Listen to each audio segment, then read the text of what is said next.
नमस्कार सभी को। एग्ज़ाम बिल्डर्स एकेडमी पे आप सभी का स्वागत है। कैसे हो आप सब? आप सभी को पता है हमारा कंप्यूटर चला हुआ है और कल हमने कंप्यूटर में MS एक्सेल को स्टार्ट किया था।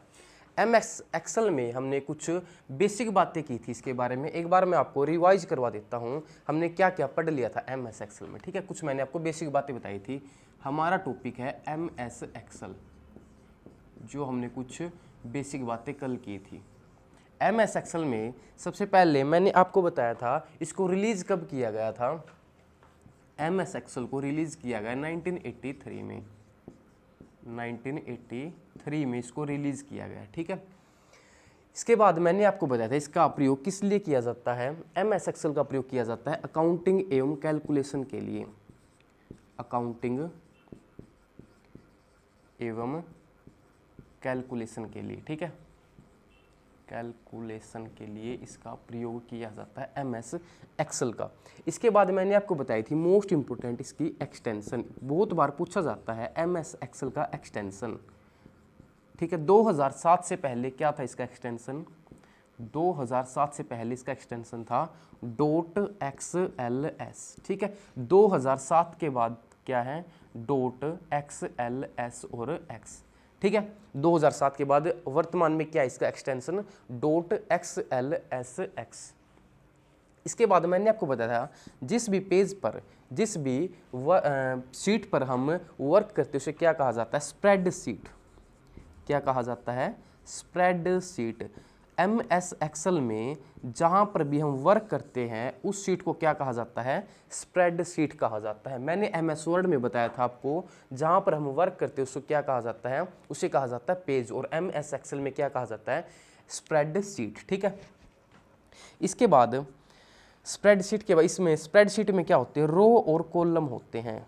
रो और कॉलम होते हैं। ठीक है, रो और कॉलम। अगर मैं हिंदी में बात करूं, रो को कहा जाता है पंक्ति, या इसे कहा जाता है रो को इंग्लिश में टपल। ठीक है, रो को क्या कहा जाता है? टपल। कॉलम को कहा जाता है स्तंभ। क्या कहा जाता है? स्तंभ। अगर मैं इंग्लिश में बात करूं तो इसे कहा जाता है एट्रीब्यूट। एट्रीब्यूट। ठीक है, स्प्रेडशीट में क्या होते हैं? रो और कॉलम होते हैं। ठीक है, रो मैंने आपको बताई थी 2016 से पहले रो कितनी थी? 65,536। 65,536 मोस्ट इंपोर्टेंट है। वर्तमान में रो की संख्या कितनी है? 10,48,576। 10,48,576। पहले कितनी थी? 65,536। वर्तमान में कितनी है? 10,48,576। अगर मैं कॉलम की एट्रीब्यूट की बात करूं तो पहले कितनी थी? पहले थी ये 256। 256 कितनी थी? 256। वर्तमान में इनकी संख्या है 16,384। 16,384। वर्तमान में कॉलम की संख्या कितनी है? 16,384। लेटी हुई लाइनों को रो कहा जाता है, जो इस तरह से होती है। लेटी हुई लाइनों को क्या कहा जाता है? रो। और खड़ी लाइनों को कहा जाता है कॉलम। खड़ी लाइनों को कहा जाता है कॉलम। ये है स्तंभ, ये है हमारी पंक्तियां। ठीक है, यहाँ तक हमने पढ़ लिया था। इसके बाद मैंने आपको बताया था जहाँ पे रो और कॉलम एक दूसरे को काटती है, रो और कॉलम एक दूसरे को काटती है, उसे क्या कहा जाता है? जो बॉक्स बनता है इसे कहा जाता है सेल। मोस्ट इंपोर्टेंट, उसे क्या कहा जाता है? सेल कहा जाता है। MS एक्सेल में रो और कॉलम जहाँ पे एक दूसरे को काटते हैं और जो बॉक्स बनता है उसे कहा जाता है सेल। और पहले सेल का नाम क्या है? A1। पहले सेल का नाम क्या है? A1 पहले सेल का नाम है। इसके बाद मैंने आपको बताया था एक वर्ड आया था एक्टिव सेल। एक्टिव सेल क्या होता है? एक्टिव सेल जिस सेल पर हम कार्य करते हैं, जिस सेल पर कार्य किया जाता है वो क्या होता है? Active cell. जिस सेल पर कार्य किया जाता है। इसकी पहचान कैसे होगी? इसकी पहचान कैसे होगी? इसका जो बॉर्डर होगा, मान लो ये बॉक्स है, इस पर हम कार्य करें, जो ये बॉर्डर होगा ये डार्क होएगा। ठीक है, डार्क होगा, इससे इसकी पहचान होगी। और जो ये एक्टिव सेल होगा इसका एड्रेस कहाँ पे दिखाई देगा हमें? इसका एड्रेस दिखाई देगा हमें नेम बॉक्स पर। नेम बॉक्स पर। नेम बॉक्स मैंने आपको बताया था कल कहाँ पे होता है नेम बॉक्स, ठीक है। सबसे ऊपर होता है टाइटल बार, टाइटल बार के नीचे मेन्यू बार, और मेन्यू बार के नीचे क्या होता है फॉर्मूला बार, और फॉर्मूला के बायां साइड में क्या होता है नेम बॉक्स, ठीक है। उसका सेल का एड्रेस कहाँ पे दिखाई देता है, नेम बॉक्स में दिखाई देता है। इसके बाद जो भी हम सेल में लिखेंगे वो कहाँ पे दिखाई देगा, वो एज इट इज दिखाई देगा हमें फॉर्मूला बार पर। फॉर्मूला बार पर हमें एज इट इज दिखाई देगा जो हम सेल पे लिखेंगे, ठीक है। इसके बाद मैंने आपको बताया था जूम। जूम कहाँ पे दिखाई देता है, जूम स्टेटस बार पर जूम होता है। मिनिमम जूम होगा 10%, मैक्सिमम जूम होगा 400%।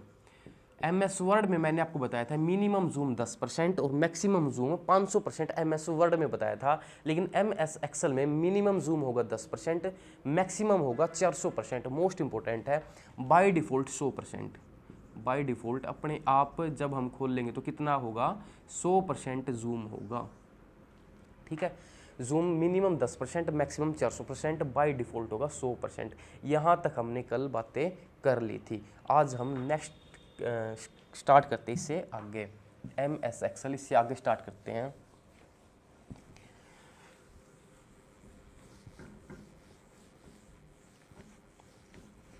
इसके बाद बात आती है हमारी सेल को लिखने का तरीका। लिखा कैसे जाता है सेल को, जो रो और कॉलम एक दूसरे को जहां पर काटती है जो बॉक्स बनता है उसे क्या कहा जाता है, सेल। सेल को लिखने का तरीका, सेल को लिखने का तरीका।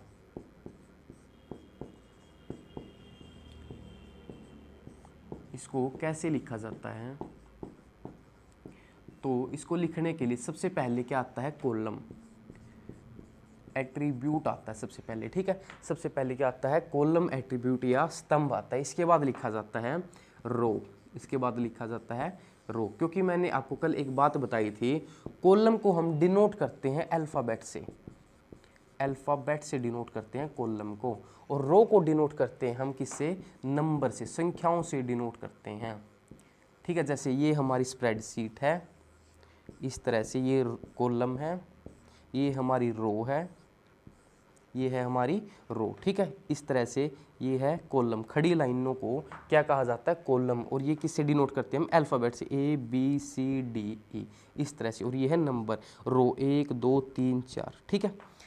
और सेल को लिखा कैसे जाएगा, जैसे ये सेल है, इसको लिखने का तरीका कैसे है, पहले लिखा जाएगा कॉलम, यहाँ पे A जो कॉलम है, और ये पंक्ति कौन सी है, रो कौन सी है, 1। तो पहले सेल का नाम क्या है, A1, ठीक है। तो पहले क्या आएगा, सॉरी यहाँ पे आएगा A1।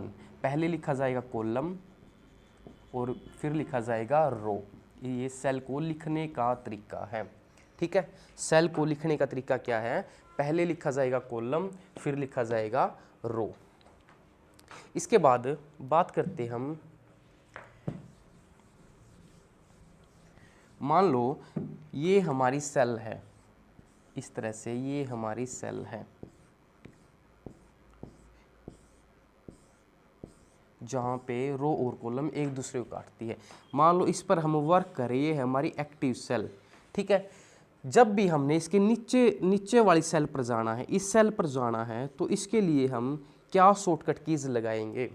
जिस एक्टिव सेल के नीचे जाना है, नीचे वाले सेल पर जाना है हमने, तो इसके लिए शॉर्टकट कीज क्या है, नीचे वाली सेल पर जाने के लिए, नीचे वाली सेल पर जाने के लिए पूछे जाते हैं क्वेश्चन, नीचे वाली सेल पर जाने के लिए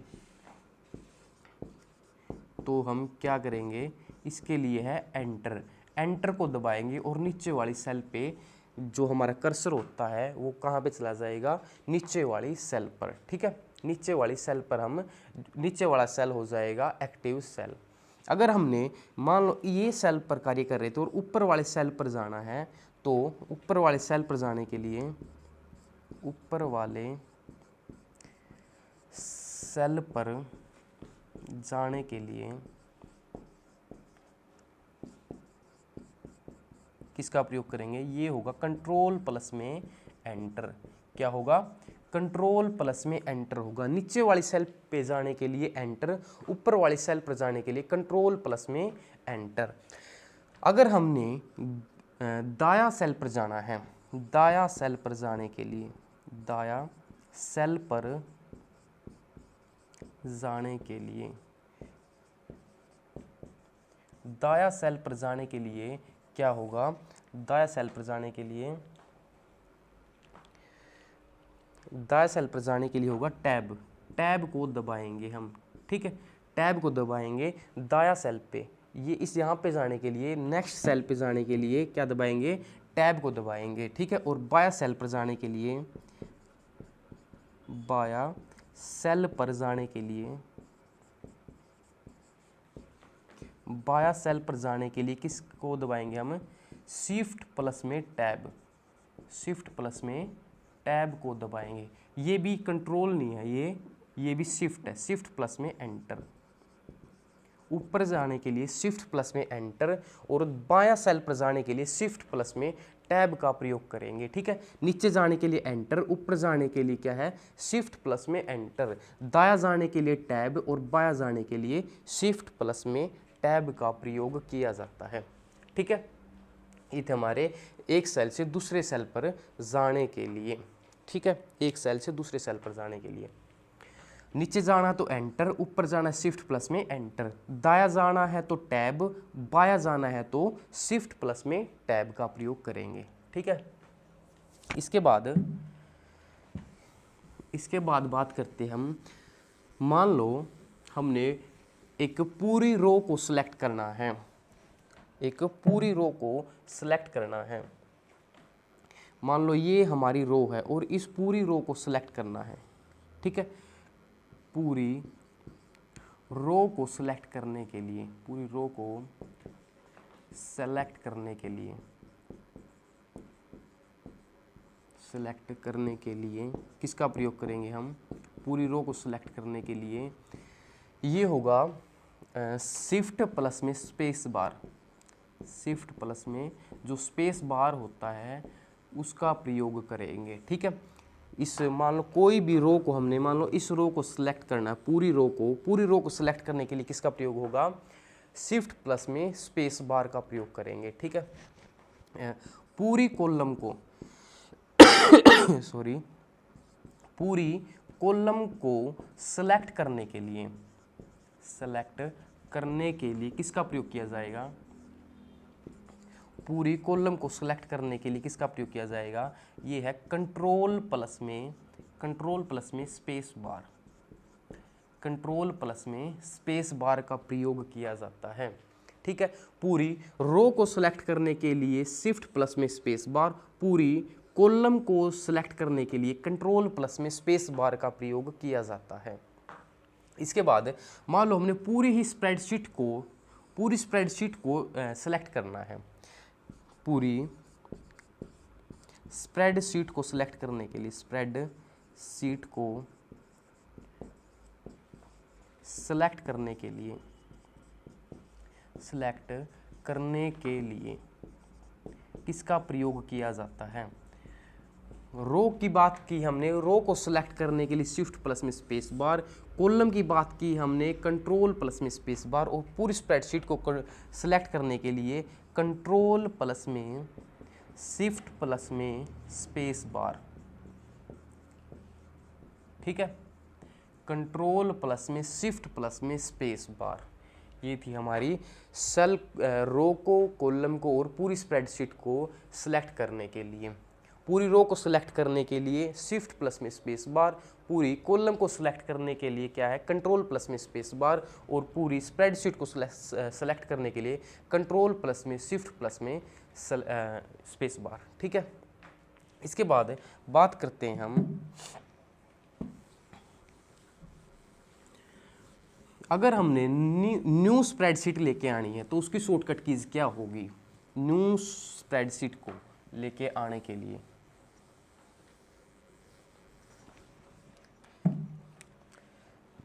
न्यू स्प्रेडशीट, मान लो हमने एक स्प्रेडशीट पे कार्य कर लिया और हमने एक और स्प्रेडशीट चाहिए, न्यू स्प्रेडशीट को लाने के लिए, ठीक है, किसका प्रयोग करेंगे हम, इसकी शॉर्टकट कीज होगी शिफ्ट प्लस में F11, क्या होगी, शिफ्ट प्लस में F11 न्यू स्प्रेडशीट को लाने के लिए नए पेज को क्या कहेंगे हम, स्प्रेडशीट, नए स्प्रेडशीट को लाने के लिए शिफ्ट प्लस में F11, ठीक है। सेल को एडिट करने के लिए, सेल को एडिट करने के लिए, सेल को एडिट करने के लिए किसका प्रयोग करेंगे हम, इसमें करेंगे हम F2 को, किसका प्रयोग करेंगे, F2 का प्रयोग करेंगे, ठीक है। F2 का प्रयोग किया जाएगा सेल को एडिट करने के लिए। इसके बाद जो हमारी सेल रेंज होती है, जो सेल रेंज को चार्ट में बदलने के लिए, चार्ट में बदलना हमने, जो सेल रेंज होती है, सेल रेंज को चार्ट में बदलने के लिए किसका प्रयोग करेंगे, बदलने के लिए ये होगा F11, क्या होगा, F11 का प्रयोग करेंगे। न्यू स्प्रेडशीट को लाने के लिए शिफ्ट प्लस में F11, और सेल को एडिट करने के लिए F2, और सेल रेंज को चार्ट में बदलने के लिए किसका प्रयोग करेंगे, F11 का प्रयोग करेंगे, F11 का प्रयोग करेंगे, ठीक है। इसके बाद बात करते हैं हम जो फ़ॉन्ट का साइज होता है, MS एक्सेल में फ़ॉन्ट साइज मोस्ट इंपॉर्टेंट है, ये फ़ॉन्ट साइज, फ़ॉन्ट का साइज, फ़ॉन्ट साइज, ठीक है। फ़ॉन्ट साइज, अगर मैं फ़ॉन्ट साइज की बात करूं तो मिनिमम कितना होगा, अक्षरों का आकार मिनिमम कितना होगा और मैक्सिमम कितना होगा, मिनिमम कितना होगा, मैंने MS वर्ड में बताया था। फ़ॉन्ट का साइज मिनिमम होगा 8 और मैक्सिमम होगा 72, 72 होगा, ठीक है। और MS एक्सेल में भी फ़ॉन्ट का साइज जो मिनिमम वो होगा 8 और मैक्सिमम है वो है 72। मैनुअली हम कीबोर्ड से उसको चेंज कर सकते हैं, कम से कम कितना कर सकते हैं हम उसको, मिनिमम कितना चेंज कर सकते हैं, कितना कम करेंगे हम, मिनिमम करेंगे हम 1, और MS वर्ड में भी कितना था, 1 ही कर सकते थे, ठीक है, 1 से कम नहीं होगा। मैक्सिमम की बात करूं तो MS वर्ड में मैक्सिमम हमने कितना किया था, फ़ॉन्ट का साइज मैक्सिमम MS वर्ड में था 1638, कितना था, 1638। लेकिन MS एक्सेल में मैक्सिमम मैनुअली हम कितना साइज कर सकते हैं, मोस्ट इंपोर्टेंट है, मैक्सिमम कर सकते हैं हम 409, कितना कर सकते हैं, 409, मोस्ट इंपोर्टेंट है, ठीक है। कितना साइज कर सकते हैं हम, 409, और बाय डिफ़ॉल्ट होगा 11, बाय डिफ़ॉल्ट क्या होगा, बाय डिफ़ॉल्ट होगा 11। फ़ॉन्ट का साइज बाय डिफ़ॉल्ट कितना होगा, 11।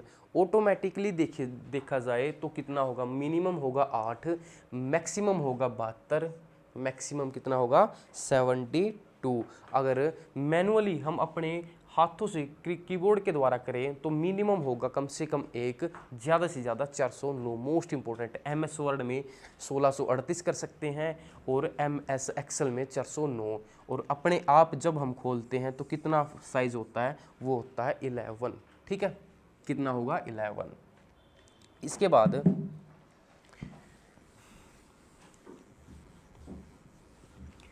बाद बात करते हैं हम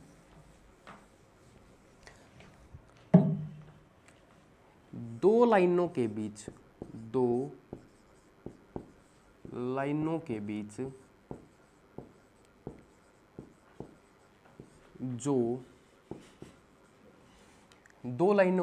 गैप होता है, जो स्पेस होता है, उसे क्या कहा जाता है, स्पेस होता है उसे क्या कहा जाता है, दो लाइनों के बीच जो स्पेस होता है उसे क्या कहा जाता है, उसे कहते हैं हम इंडेंट, इंडेंट कहा जाता है। दो लाइनों के स्पेस के बीच दो लाइनों के बीच जो स्पेस होता है उसे क्या कहा जाता है, इंडेंट कहा जाता है।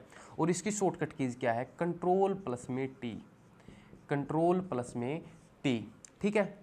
दो लाइनों के बीच जो स्पेस होता है, मान लो ये हमारी स्प्रेडशीट है, यहाँ पे मैंने कुछ लिखा, इनके बीच जो स्पेस होता है इसे कहा जाता है क्या, इंडेंट कहा जाता है, ठीक है। और स्पेस की शॉर्टकट कीज क्या है, कंट्रोल प्लस में टी है, कंट्रोल प्लस में टी, ठीक है। क्या कहा जाता है, इंडेंट कहा जाता है। जब दो अक्षरों के बीच टैब द्वारा जो स्पेस होता है वो कितने पॉइंट का होगा, जो स्पेस होगा कितने पॉइंट का होगा, कितने पॉइंट का होगा।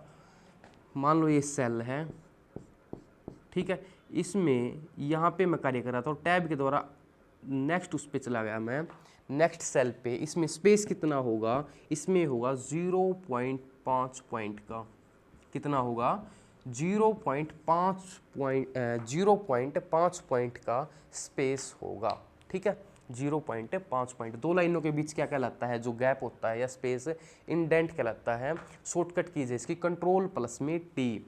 और दो अक्षरों के बीच जो टैब द्वारा गैप बनता है वो कितने पॉइंटों का होता है, 0.5 पॉइंटों का, ठीक है। 0.5 पॉइंटों का गैप बनता है।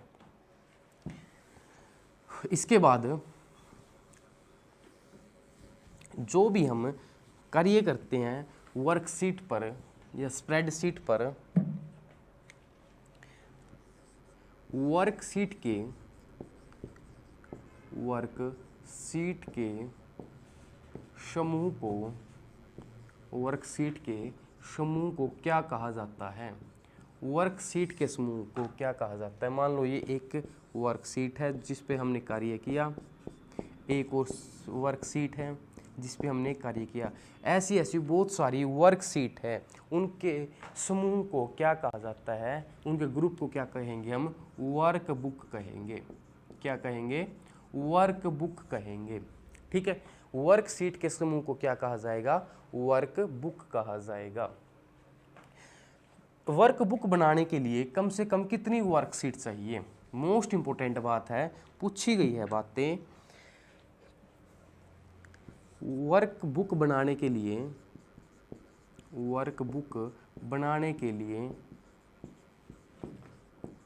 मिनिमम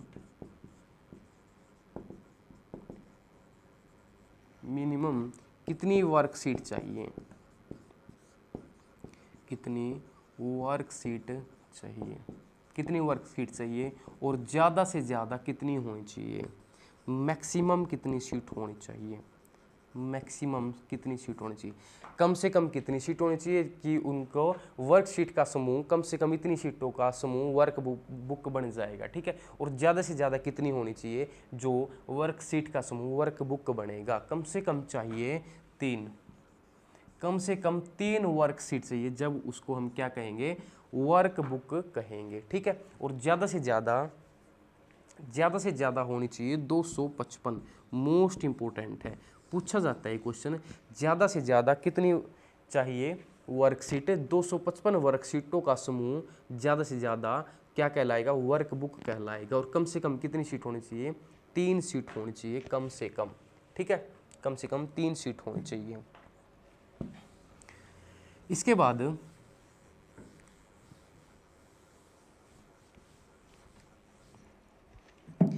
बाद बात आती है सेल रेंज देकर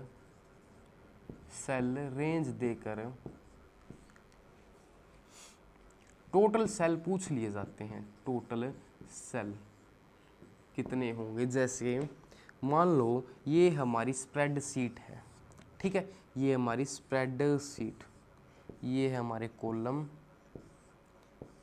ठीक है। 16,384 2016 के बाद पहले थे 256, ये है हमारी रो, ठीक है। 65,536 पहले थी, अब है 10,48,576। यहाँ पे ABCD, क्योंकि कॉलम को हम डिनोट किससे करते हैं, अल्फ़ाबेट से। ये 1 2 3 4 इस तरह से। रो को डिनोट किससे करते हैं, नंबरों से, संख्याओं से, ठीक है। सेल रेंज देकर टोटल सेल पूछा जाता है।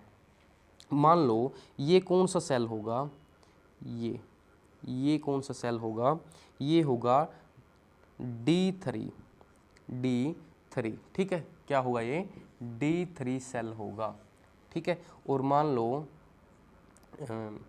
ये मान लो ये कौन सा होगा B2, कौन सा होगा B2।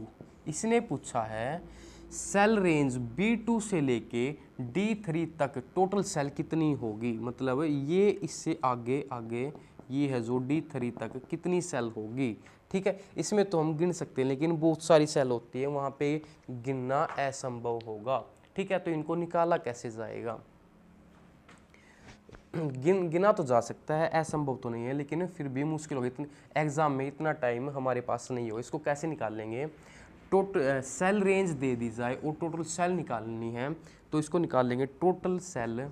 इसका एक फॉर्मूला है, total cell is equal to कुल cell is equal to total row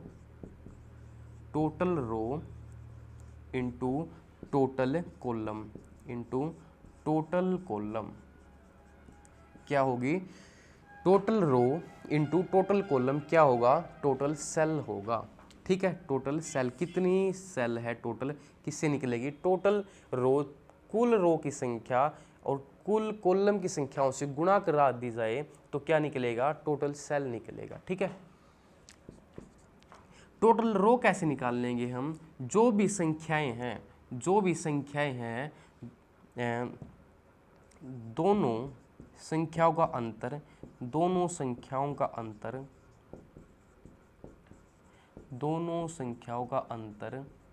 plus में 1, क्या निकलेगी, ये रो निकलेगी। दोनों संख्याओं का अंतर प्लस में 1, दोनों संख्याएं 3 में से 2 गया और प्लस में 1, तो कितना आया, 3 में से 2 गया 1 और 1 और 1 2, तो टोटल रो कितनी आई 2, ठीक है।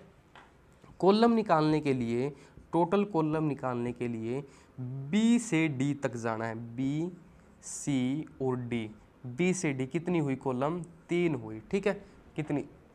कितनी कॉलम हुई, 3, तो टोटल रो 2 टोटल कॉलम 3, इनकी मल्टीप्लाई 2 इंटू 3 तो कितना हुआ 6 हुआ, ठीक है। तो टोटल सेल कितनी आएगी, 6 आएगी, टोटल सेल कितनी आएगी 6, ठीक है। इसी तरह से एक क्वेश्चन देता हूं आपको, क्वेश्चन है A2 से लेकर B9 तक कितनी कुल सेल होगी,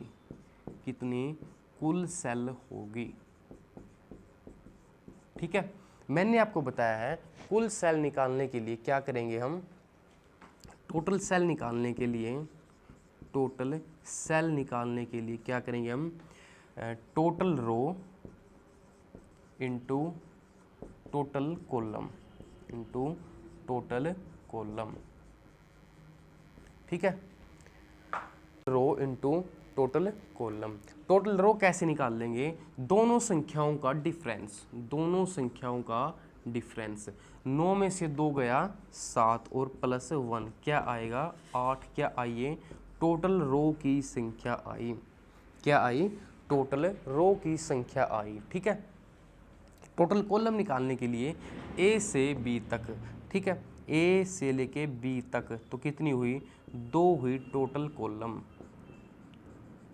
कितनी हुई 2 हुई टोटल कॉलम, और इनकी मल्टीप्लाई 8 इंटू 2 कितना हुआ 16 टोटल सेल हुए।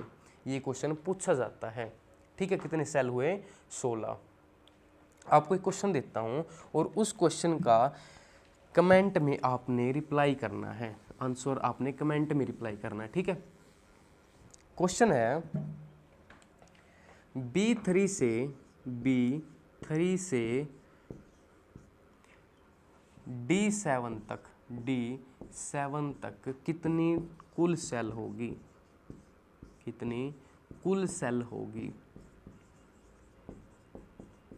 ठीक है, कितनी कुल सेल होगी, ये आपने इसका रिप्लाई करना है कमेंट में, ठीक है, कमेंट में आपने इसका जवाब देना है। इसके बाद बात करते हैं हम, मैंने आपको MS एक्सेल की कल स्प्रेडशीट बना के दिखाई थी, स्प्रेडशीट बना के दिखाई थी MS एक्सेल की। एक बार दोबारा देखो, MS एक्सेल ये है हमारा इस तरह से MS एक्सेल, ठीक है, MS एक्सेल की। यहाँ पे था हमारा टाइटल बार, टाइटल बार, यहाँ पे है ऑफिस बटन इस तरह से,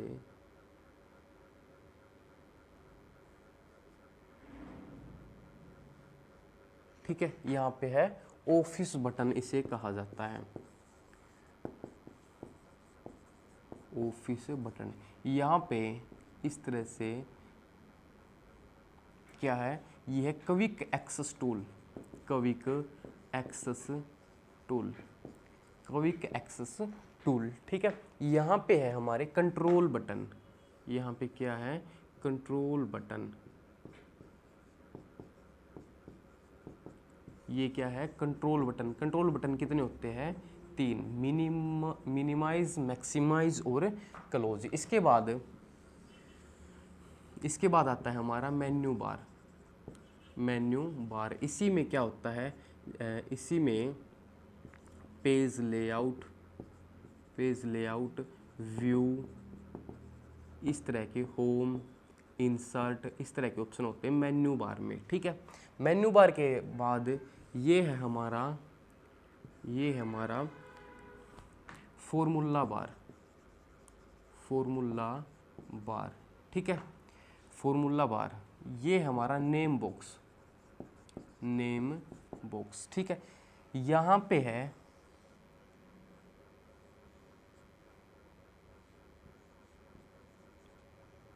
ये है वर्टिकल स्क्रॉल बार, वर्टिकल स्क्रॉल बार, वर्टिकल स्क्रॉल बार, ठीक है।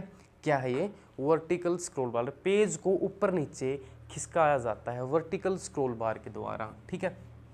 ये है हमारा स्प्रेडशीट का जो डाटा लिखने का एरिया है, ये है हमारा, ठीक है। ये है हमारी रो, ये है हमारी कॉलम, ये है हमारी, इसे कहा जाता है सीट बार। और सीट बार के दायां साइड में यहाँ पे होता है, ये है हमारा हॉरिजॉन्टल स्क्रॉल बार, हॉरिजॉन्टल स्क्रॉल बार, हॉरिजॉन्टल स्क्रॉल बार। ये है स्टेटस बार, स्टेटस बार। यहाँ पे है जूम परसेंटेज, जूम परसेंटेज जो कितनी होती है, मिनिमम 10%, मैक्सिमम 400% और बाय डिफ़ॉल्ट कितना होगा, 100% होगा, ठीक है। यहाँ पे क्या दिखाएगा, पेज स्टेटस, पेज स्टेटस दिखाएगा 1 of 5। अगर टोटल 5 है और हमारा ये पेज कौन सा, स्प्रेडशीट कौन सी है, 1, तो यहाँ पे दिखाई देगा वो, ठीक है। इस तरह से हमारी स्प्रेडशीट होती है। ये है हमारे ABCDEFGH, इस तरह से 1 2 3 4, ठीक है। इस तरह से ऑफिस बटन, ऑफिस बटन की बात करते हैं। ऑफिस बटन, ऑफिस बटन में जब भी हम ऑफिस बटन पे जाते हैं और माउस के द्वारा क्लिक करते हैं, माउस के द्वारा उसे क्लिक करते हैं, तो इसमें बहुत सारे ऑप्शन आते हैं, ठीक है। इसमें बहुत सारे ऑप्शन आते हैं। ऑप्शन कौन कौन से होते हैं, new, open, save, save as, print, send, इस तरह से बहुत सारे ऑप्शन कहाँ पे मिलते हैं, ये मिलते हैं ऑफिस बटन पर मिलते हैं, ठीक है। कहाँ पे मिलते हैं, ऑफिस बटन पर मिलते हैं। इसके बाद है quick access tool. Quick access tool में क्या है, ये है हमारा quick access tool, quick access tool. Quick access tool में क्या है, क्विक एक्सेस टूल में क्या है, इसमें हमें मिलते हैं रिडो और अंडो। रिडो और अंडो, रिडो क्या होता है और अंडो क्या होता है ये मैंने आपको इनसे पहले वाली क्लास में बता रखा है, जब हमने शॉर्टकट कीज की थी कंट्रोल वाली, कंट्रोल प्लस वाई और कंट्रोल प्लस जेड में मैंने आपको बताया था रिडो और अंडो क्या होता है। जो रिडो है वो है हमारा कंट्रोल प्लस में वाई, कंट्रोल प्लस में वाई, और अंडो क्या है, कंट्रोल प्लस में जेड, कंट्रोल प्लस में जेड। अंडो का मतलब क्या है, इसका मतलब है छुपाना, इसका मतलब क्या है छुपाना, और रिडो का अर्थ क्या है दोबारा लेके आना, दोबारा लेकर आना, दोबारा लेकर आना। ठीक है, मान लो मैंने नाम लिखा सुमित नायक, ठीक है, ठीक है, मैंने नायक को सिलेक्ट किया और कंट्रोल प्लस जेड कर दिया। कंट्रोल प्लस जेड करने के बाद क्या है, ये नायक है जो नाम, ये क्या हो जाएगा, छिप जाएगा। ठीक है, अगर मैंने इसको दोबारा लेके आना है तो क्या दबाऊंगा मैं, कंट्रोल प्लस में वाई दबाऊंगा, तो ये ऑटोमेटिक सेम ऐसा का ऐसा आ जाएगा। ठीक है, वो क्या होता है रिडो। रिडो की शॉर्टकट कीज क्या है, कंट्रोल प्लस में वाई। ठीक है, और अंडो की क्या है, कंट्रोल प्लस में जेड, कंट्रोल प्लस में जेड। ठीक है, आई होप समझ में आ रहा होगा यहाँ पे, बाकी करेंगे हम नेक्स्ट क्लास में। ठीक है, क्लास अच्छी लगे तो लाइक करियो, अगर समझ में ना आए या किसी तरह की भी कोई भी प्रॉब्लम लगे क्लास में तो डिसलाइक भी कर सकते हो, और ज़्यादा से ज़्यादा क्लास को शेयर ज़रूर करना है। ठीक है, और चैनल को सब्सक्राइब ज़रूर किया करो। आज के लिए इतना ही, थैंक यू।